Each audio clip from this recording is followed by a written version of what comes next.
Here we have a quick video on how to remove a thermostat or indeed a fan belt on a PD engined Volkswagen Golf. Also applies to an Audi A3, etc. First thing you'll need is a 16mm spanner, which I'll try and show you where it's got to go.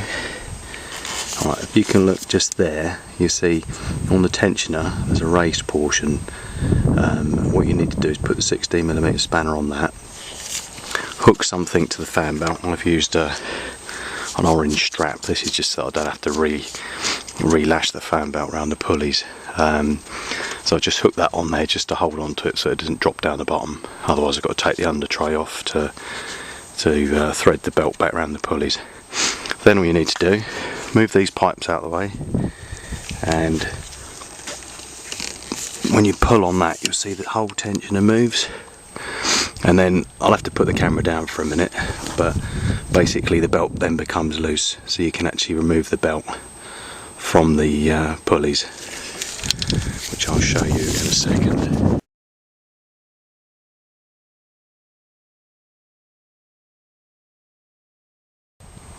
Right, as you can see, I've now got the belt loose from the alternator.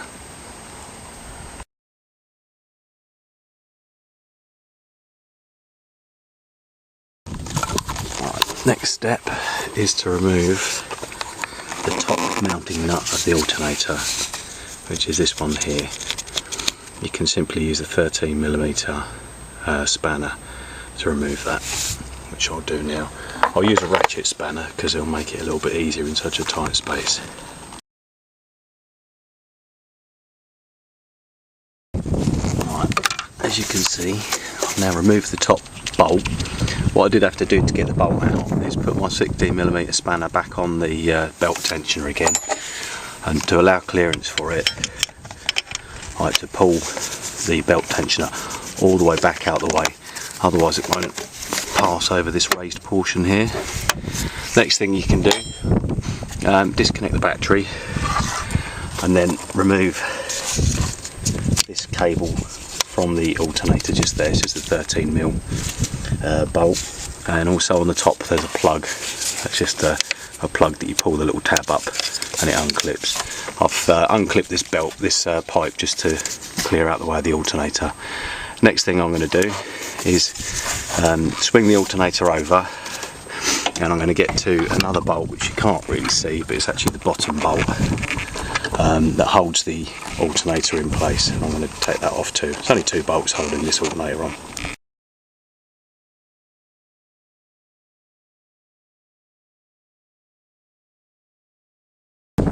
Okay, so I'll admit I've hit a slight snag.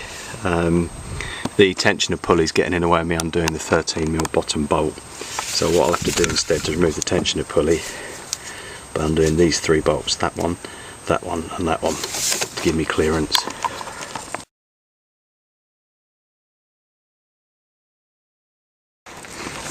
Alright, having removed the tensioner pulley, that's the way it sits in the car. As you can see, just three bolt holes in it, and now you can see down the bottom there's where I'm pointing my finger just there, that's the nut I've got to remove just to get the bottom bolt off the alternator. It looks tight, but it's actually quite easy to get out with that tensioner out of the way. So now I'll crack on with that.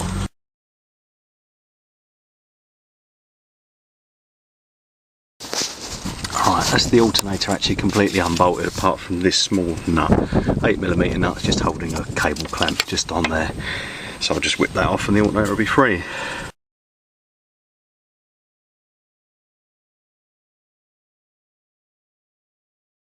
Right, with the alternator out of the way, you can see this is the thermostat housing here.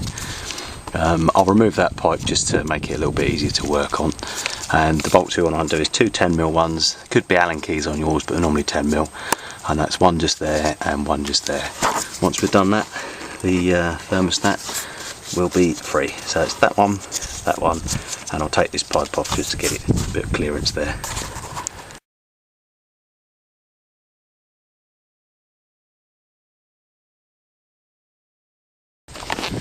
Right, that's the thermostat housing removed. As you can see, the thermostat sticking there, ready for me to just grab hold of and pull out.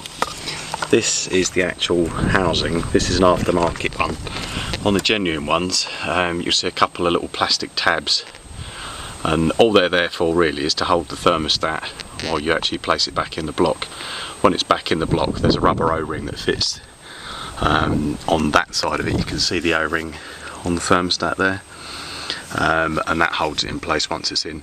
It doesn't matter if these little tabs break off on the genuine housing, because the aftermarket one doesn't even have the thing anyway. They're literally there as an assembly aid, and that's it. So whatever you read, don't go worrying about it. You don't need that to secure it. It's just an assembly aid. So if you break those little tabs off, just clear the rest of the plastic out the way, and you'll be laughing. Right, the only other top tip is don't buy an aftermarket thermostat. Your car will run cold. It'll run too cold, take too long to warm up if you fit an aftermarket one. Fit a genuine one, they're a bit more money, but your car will warm up faster, as the aftermarket ones tend to allow a little bit of coolant flow even when the engine's cold. The genuine ones will help the car warm up much quicker.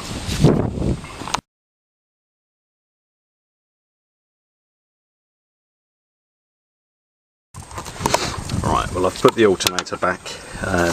What I found it easier to do was to put the top bolt in first, get it threaded by giving it a bit of a wiggle around, and once it was threaded I used the top bolt to pivot round on while I fiddled the bottom bolt in. Right, so the next step is to refit the tensioner, and that fits, I'll just show you, that fits like that. So just basically shove that down in the hole, 3 bolts back in it, and that's job done. And then we'll come on to refitting the belt.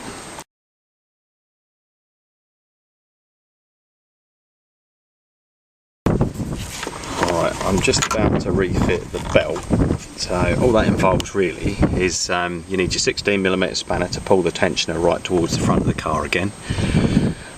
Make sure this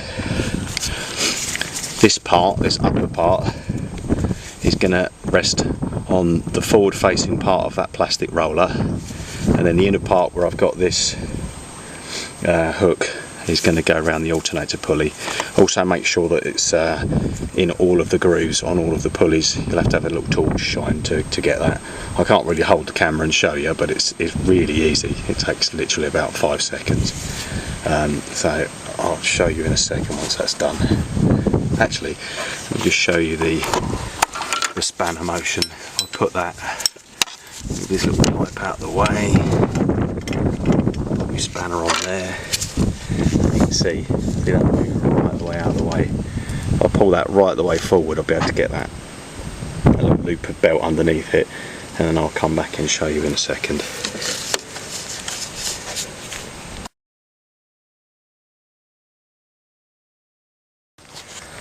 Alright, as you can see, that's the way the tensioner works on the belt, and when that's completely loose you can actually see that top plastic pulley, kind of when the thumb's pointing there.